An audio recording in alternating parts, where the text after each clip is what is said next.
আপনি যেহেতু মানে অ্যান্টি আর্জেন্টিনা, তখন আপনারও আসলে খুঁজতে হয় কি বলা যায় আর্জেন্টিনা জেতার পরে। আজকের ম্যাচে একটা মানে রেড কার্ড হয়েছে আমরা রেড এমবুলুর। কার্ডটা যদি একটু দেখি আসলে এখানে কিন্তু আসলে সুইজারল্যান্ড ম্যাচটা কিন্তু এখানে হেরে যায়।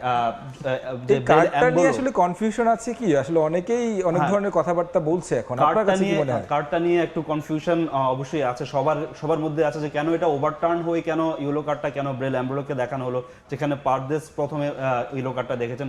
সেখানে আসলে ক্লিয়ার এখানে দেখা যায় যে যখন ভিআরে যখন রেফারিকে চেক করতে বলো তখন ক্লিয়ার দেখা যায় যে ব্রেল অ্যাম্বোলো যিনি রয়েছেন তিনি কিন্তু আসলে ডাইভ দিয়েছেন ইচ্ছাকৃতভাবে।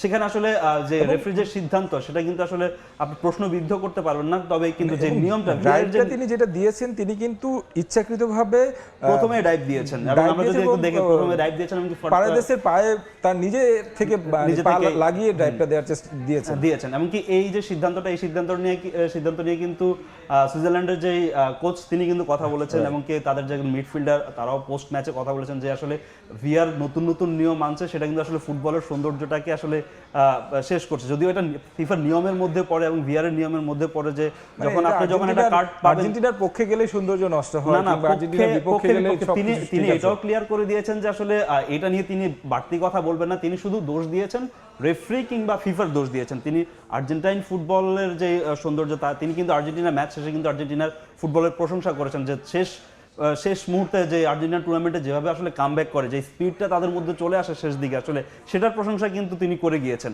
রাইট, যারা আসলে মানে রয়েছেন মানে ব্রাজিল কিংবা পর্তুগালের সমর্থক, তাদের উদ্দেশ্যে আসলে বলার জন্য আসলে এই রেড কার্ডটা সামনে নিয়ে আসছে।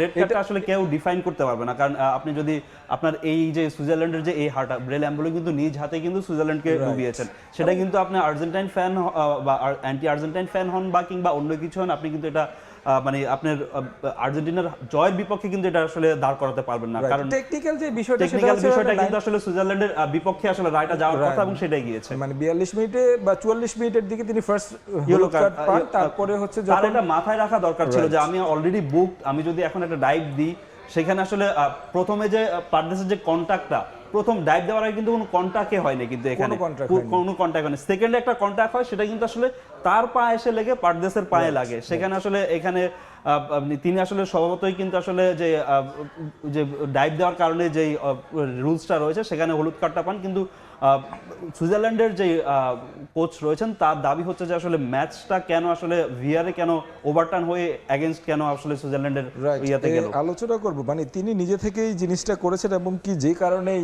তার দলকে ভুগতে হয়েছে, তিনি কান্না করেই মাঠ থেকে উঠেছেন।